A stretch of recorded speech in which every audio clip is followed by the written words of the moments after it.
ABC 6 News 11 at 11 starts right now. Coming up on ABC 6 News 11 at 11, hear from fans as America's big game came to a close this evening.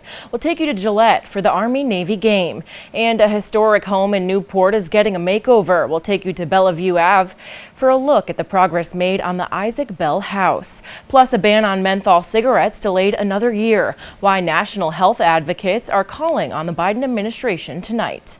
We'll get to those stories shortly, but first tonight on 11 at 11, an infant body found at Fort Taber in New Bedford this afternoon. Good evening to you and thanks for joining us tonight. I'm Alyssa Azara. The Bristol County DA's office says someone walking along a path by the water found a blanket and smelt an odor of decay. Police responded around 12:40 and found the body. It was then transported to the Massachusetts Medical Examiner's office.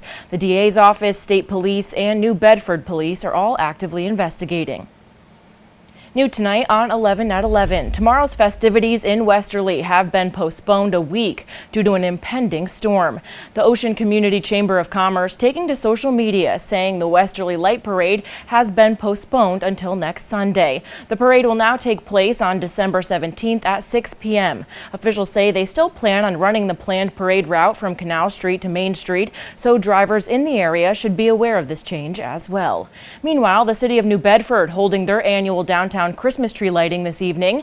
The event started with a parade at the front steps of the library. City officials, including Mayor Mitchell, were there. There were also performances by the New Bedford Festival Theater and a special appearance from Mr. and Mrs. Claus. East Providence Police holding a Stuff-A-Truck event today and bringing in dozens of donations in the back of their green Bearcat armored truck. Police say the Grinch did make an appearance at the event and tried to drive away with the officer's haul, but they quickly put him to work loading the truck. You are looking at the Isaac Bell House on Bellevue Avenue in Newport. The Preservation Society of Newport County posted to social media saying the historic shingle-style home is undergoing a complete exterior restoration, including replacement of all the shingles. Shutters and windows will also be restored. It's a $3.2 million project expected to be finished up by next summer. Now to some other local headlines we are tracking tonight at 11. Gillette Stadium hosted the 124th Army-Navy game with a sold-out crowd, filling the parking lots with excitement. Our digital reporter TJ Albin caught up with tailgaters and joined in on the fun surrounding Gillette Stadium.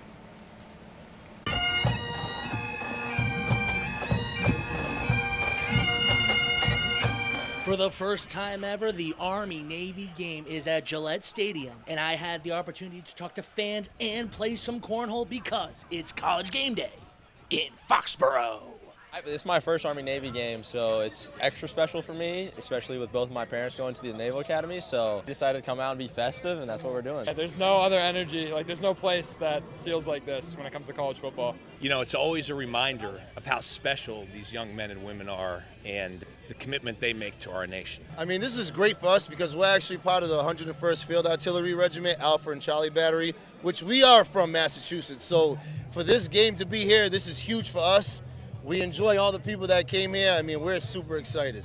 I also had the chance to catch up with broadcaster and former Patriot Scott Zolak about today's game here at Gillette Stadium. It really is the Super Bowl of college football. It's America's game.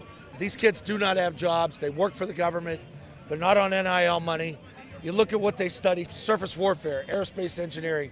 These people will be protecting us in less than 4 years, and God bless them. Go Army!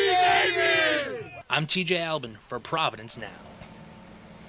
Well, you may have run into some problems when trying to make it to the game this morning. Foxborough police say Coasset Street was shut down after a box truck crashed and slid down an embankment. It happened in the area of East Belcher Road. No word on any injuries at this time, but drivers were asked to find alternate routes for their morning commutes. In Warwick, hundreds of residents gathered for the first ever Rolling Strolling Oppanog Winterfest this morning. The festival kicked off with a parade and hosted local vendors, food trucks, live music, and a scavenger hunt. Mayor Frank Picozzi says the event saw a great turnout, and those in attendance say they're already looking forward to the next one.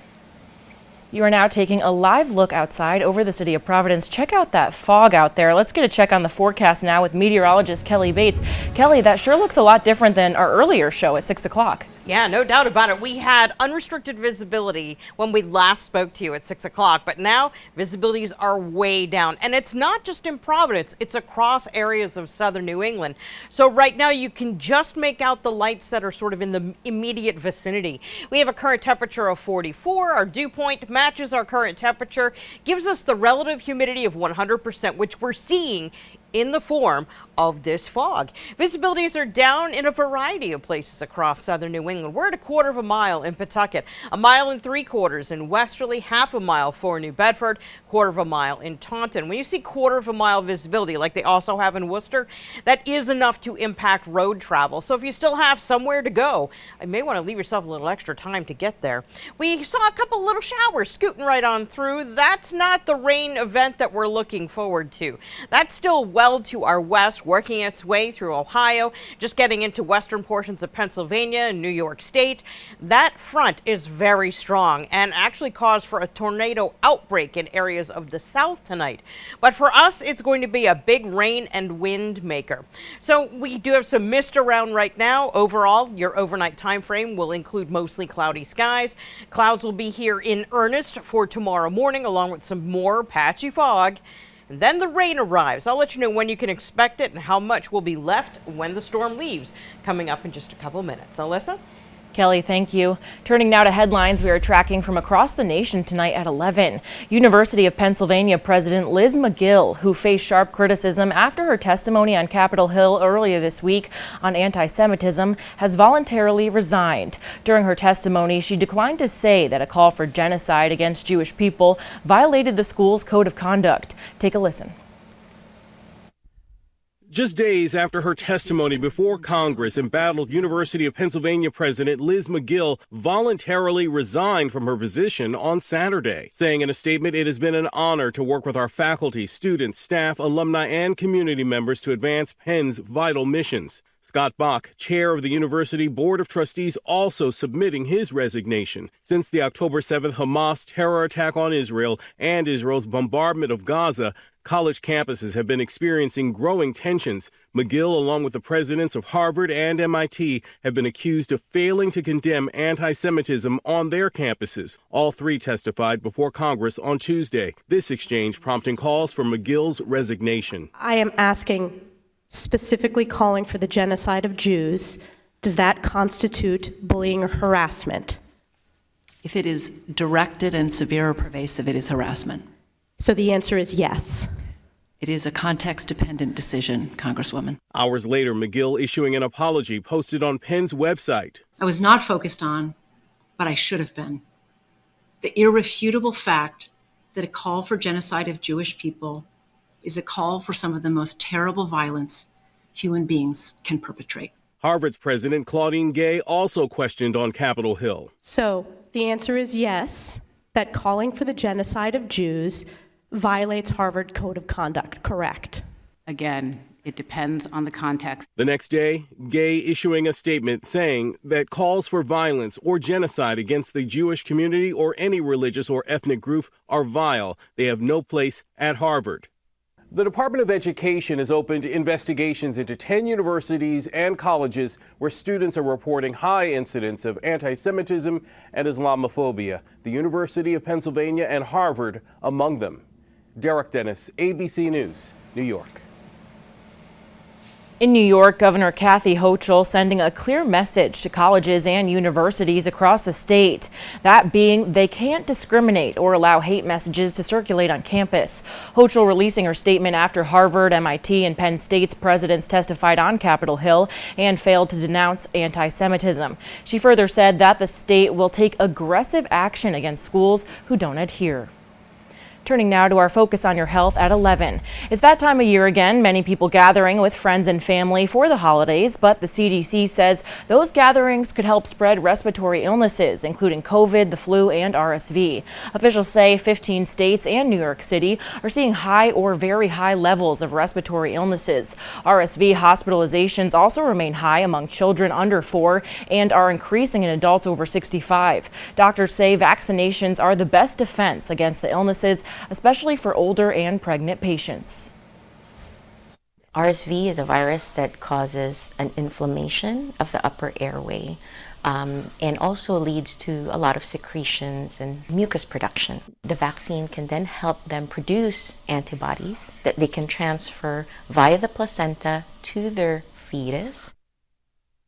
Health officials recommend everyone get their updated flu and COVID vaccines as well as RSV shots if eligible. It often takes 2 weeks for the shots to reach their full potential, which would be just in time for Christmas and New Year's celebrations. A long-awaited ban on menthol-flavored cigarettes is being delayed, and now the NAACP is expressing disappointment with the Biden administration for delaying the ban. More than 83% of black smokers choose menthols, according to a 2020 national survey on drug use and health. Meanwhile, public health groups say the Biden administration is putting politics over people. If you don't ban menthol flavor, you send a clear message that black lives do not matter. It's becoming a political issue because of black leaders trying to make it such. You know, you have black leaders that are taking the stand of tobacco companies rather than saving black lives. A ban would only allow the FDA to regulate the sale and distribution of menthol cigarettes. Enforcement would focus on retailers, manufacturers, and distributors, not individuals. Still to come on ABC 6 News at 11. The latest in Gaza as death tolls continue to rise between Israel and Hamas, and more on the effort to bring hostages home. Plus, meteorologist Kelly Bates is here in the Weather Center with a look on some potentially wintry weather we've got coming our way. Stick around.